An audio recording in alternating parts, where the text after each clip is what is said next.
Movie के start में हमें दो टीनेजर्स को दिखाया जाता है जिनका नाम केटी और बेका होता है। जहाँ पे बेका केटी से कहती है कि उसने एक कर्स टेप के बारे में सुना है और जो भी उस कर्स टेप को देख लेता है वो 7 दिन के बाद मर जाता है। इसके बाद केटी कहती है कि मैंने इस टेप को देखा है और सिर्फ मैंने ही नहीं, मैंने इस टेप को अपने फ्रेंड्स के साथ भी देखा है। फिर इसके बाद केटी अपने घर पे होती है जहाँ पे टीवी अपने आप ऑन हो जाती है और केटी घबरा जाती है क्योंकि इस घर में उसके अलावा कोई नहीं था, लेकिन फिर भी टीवी ऑन हो गया। इस वजह से जब भी वो उस रूम में जाती है और हम देखते हैं केटी एकदम शॉक हो चुकी थी और उसी टाइम उसके हार्ट बीट रुकने के कारण उसकी मौत हो जाती है। नेक्स्ट सीन में हम रेचल को देखते हैं जो कि स्कूल आई थी अपने बच्चे एडन को पिक करने के लिए और वहाँ पे एक टीचर होती है। वो रेचल को बताती है कि एडन बहुत ही अजीब अजीब टाइप की ड्राइंग करता है। इस जवाब में रेचल बताती है कि बेसिकली वो अपने कजिन सिस्टर केटी के बहुत ही क्लोज था और उसकी मौत हाल ही में ही हुई थी। इस वजह से एडन अभी शॉक में है, लेकिन वो कुछ दिन बाद अपने आप ही ठीक हो जाएगा। तो उस टाइम के लिए वो लोग इस बात को इग्नोर कर देते हैं। लेकिन उसी रात को रेचल एडन से पूछती है कि तुमने वैसा ड्राइंग क्यों बनाया। तो एडन कहता है कि इसके बारे में उसकी बहन केटी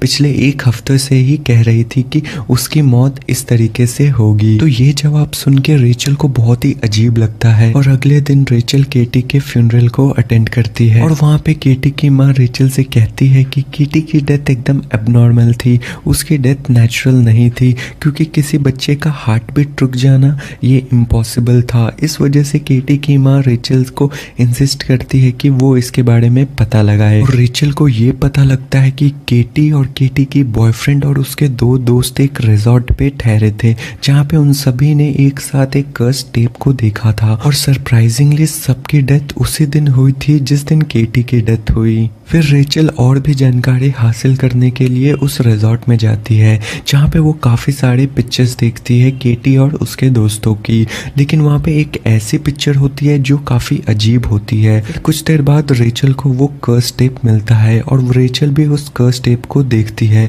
जिसमें हमें ये देखने को मिलता है कि वहाँ पे एक लेडी होती है और पूरी टेप ब्लैक एंड वाइट होती है और वो टेप काफ़ी अजीब थी। उस टेप के अंदर हमें कुछ वेल देखने को मिलता है, काफ़ी अजीब अजीब टाइप की पिक्चर्स भी देखने को मिलता है। और जब भी वो टेप खत्म हो जाती है तो कमरे में रखे टेलीफोन रिंग होती है और रेचल जब भी उस टेलीफोन को पिक करती है तो वहां से एक बच्चे की आवाज आती है और वो कहती है 7 डेज। फिर रेचल नोआ से मिलती है और वो उस कर्स टेप के बारे में नोआ को सभी बातें बताती है, लेकिन नोआ इस बात को मानता नहीं है। इस वजह से रेचल कहती है कि वो उसकी तस्वीर ले और जब नोआ उसकी तस्वीर लेता है तब रेचल की तस्वीर भी अजीब टाइप आती है, लेकिन नोआ इस बात को इग्नोर कर देता है और नोआ बहुत इंसिस्ट करता है कि मुझे वो टेप देखनी है। तो फिर रेचल उसके ज्यादा इंसिस्ट करने पे उसे वो टेप दिखा देती है और फिर रेचल नोआ को ये भी कहती है कि तुम इस टेप के क्रिएटर के बारे में भी पता करो। लेकिन कुछ दिन बाद नोआ को ये पता चलता है कि इस टेप का क्रिएटर कोई भी नहीं है। फिर यहाँ पे रेचल केटी के दोस्त बेका से मिलती है जो कि मेंटल हॉस्पिटल में थी और वहाँ पे रेचल बेका से पूछती है उस कर्स टेप के बारे में, जहाँ पे बेका बताती है कि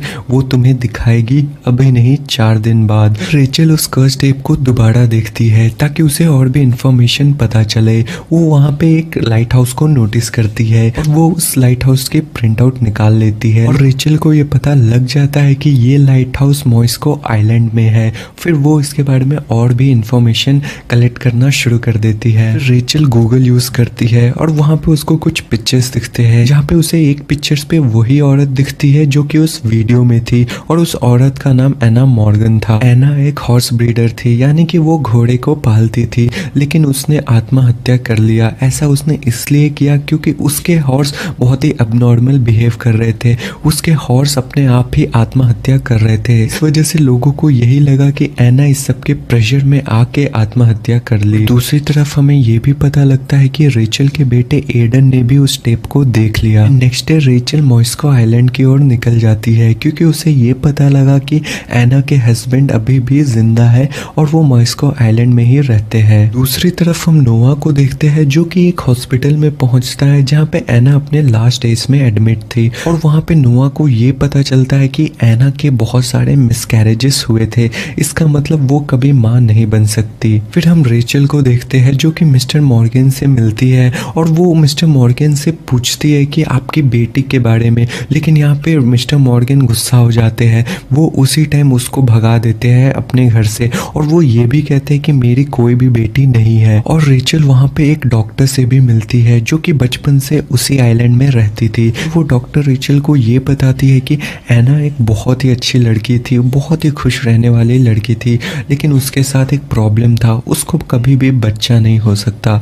इस वजह से उसने एक लड़की को अडॉप्ट किया जिसका नाम समारा था। लेकिन जब भी समारा इस आइलैंड पे आई तो बहुत ही अजीब तरीके की घटनाएं शुरू हो गए। एना के बहुत सारे घोड़े अपने आप सुसाइड करना चालू कर दिए। एना को भी बहुत ही डिस्टर्बिंग टाइप विजन्स आने लगते थे। इस वजह से एना मेरे पास आती थी कंसल्ट करने के लिए। डॉक्टर ने एक दिन एना और समारा दोनों को इयोला साइकेट्रिस्ट हॉस्पिटल भेज दिया जो कि मेनलैंड पे था, ताकि वहां पे उनकी ट्रीटमेंट बेटर हो सके। फिर वो दोनों वापस इस आइलैंड में कभी लौट के नहीं आए और सब कुछ नॉर्मल भी हो गया। फिर रेचल मिस्टर मॉर्गन के घर पहुंचते हैं और वहां पे रेचल को एक टेप मिलता है और वो वही टेप था जो कि साइकेट्रिस्ट हॉस्पिटल से चोरी हो गया था। और जब रेचल उस टेप को देखती है तब उसे वहां पे ये पता चलता है कि समारा कभी सोती ही नहीं थी और समारा के पास कुछ इवल पावर्स थे जो कि वो किसी को भी विजन्स दिखा सकती थी, यानी कि नेगेटिव विजन्स वो किसी को भी दिखा सकती थी। कुछ देर बाद यहाँ पे मिस्टर मॉर्गन भी आ जाते हैं और मिस्टर मॉर्गन रेचल से ये कहते हैं कि समारा सबको बहुत ही बैड विजन्स देती थी, इंक्लूडिंग उनके हॉर्सेस को भी। इस वजह से उनके हॉर्सेस सुसाइड कर लेते थे। इतना कहने के बाद मिस्टर मॉर्गन अपने आप को इलेक्ट्रिक शॉक दे देते हैं और इस वजह से उनकी मौत हो जाती है। और ये देखते ही रेचल भी बहुत शॉक्ड हो जाती है। लेकिन कुछ ही देर बाद वहाँ पे नोआ आ जाता है, वो रेचल को संभाल लेता है। फिर रेचल और नोआ एक रूम में पहुंचते हैं और वहाँ पे उन्हें एक वॉलपेपर दिखता है। उस वॉलपेपर को जब भी वो हटाते हैं उन्हें एक पेड़ भी दिखता है और ये वही पेड़ था जिसे रेचल ने शेल्टर माउंटेन इन रिजॉर्ट में देखा था। तो इस वजह से ये दोनों पहुंचते हैं उस रिजॉर्ट में ताकि उन्हें और भी इंफॉर्मेशंस मिले। लेकिन उसी टाइम रेचल को ये भी पता लगता है कि आज उसका 7th डे है, यानी कि आज के दिन ही उसकी डेथ हो जाएगी। और यहाँ पे नोआ थोड़ा फ्रस्ट्रेटेड हो जाता है क्योंकि उसे रेचल बहुत पसंद थी, तो इस वजह से वो चीजों को इधर उधर फेंकता है। और वहाँ पे जब वो उस मार्बल्स को फेंकता है तो वहाँ पे सभी मार्बल्स एक जगह आके रुक जाते हैं, तो जिस वजह से इन दोनों को ऐसा लगता है कि यहाँ पे कुछ न कुछ होगा। इस वजह से नोआ और रेचल उस जगह को तोड़ते हैं और वहाँ पे उन्हें एक वेल मिलता है, यानी कि उन्हें वहाँ पे एक कुआं मिलता है। अचानक से एक टीवी आके रेचल को पुश कर देती है जिस वजह से रेचल उस कुएं के अंदर गिर जाता है। नोआ रेचल की मदद करने के लिए बाहर से कुछ लाने जाता है और अचानक से उस पानी से एक हाथ निकलता है और वो रेचल को पकड़ लेता है। तब कहानी चले जाती है फ्लैशबैक की ओर, जहाँ पे हमें ये देखता है कि समारा उसी कुएं के पास खड़ी थी और पीछे से एना आती है, समारा के मुंह पे एक बैग पहना देती है और उसको मार के उसके बॉडी को उस कुएं के अंदर फेंक देती है। लेकिन समारा मरी नहीं थी, वो टोटल 7 डेज तक वहाँ पे सरवाइव की। तो इससे हमें ये पता लगता है कि वो दूसरे को कॉल करके 7 डेज क्यों कहती है। फिर हम रेचल के हाथ में समारा की डेड बॉडी को देखते हैं, लेकिन जब हमें क्लियर पिक्चर देखने को मिलता है तब हमें वहाँ पे समारा की सिर्फ स्केलेटन देखने को मिलता है। फिर कुछ देर बाद वहाँ पे पुलिस भी आ जाती है और रेचल को वहाँ से बचा लेती है और रेचल समारा के डेड बॉडी को प्रॉपर फ्यूनरल देती है ताकि उसके आत्मा को शांति मिल सके। और रेचल बहुत खुश थी क्योंकि उसे लगता था कि ये कर्स अब हमेशा के लिए खत्म हो गया। तो एक रात वो रेचल और एडन एक साथ थे, जहाँ पे रेचल एडन को बताती है कि मैंने एक लड़की की हेल्प की थी और वो समारा है। तो यहाँ पे एडन कहता है कि आपको उसकी हेल्प कभी नहीं करनी चाहिए क्योंकि समारा लोगों को चोट पहुंचाना कभी नहीं छोड़ेगी। एडन के हाथ में वही पंजे के निशान देखते हैं। तो रेचल समझ जाती है कि ये कर्स अभी तक एंड नहीं हुआ, तो वो तुरंत जाके नोआ को फोन लगाती है क्योंकि आज नोआ का 7th डे था।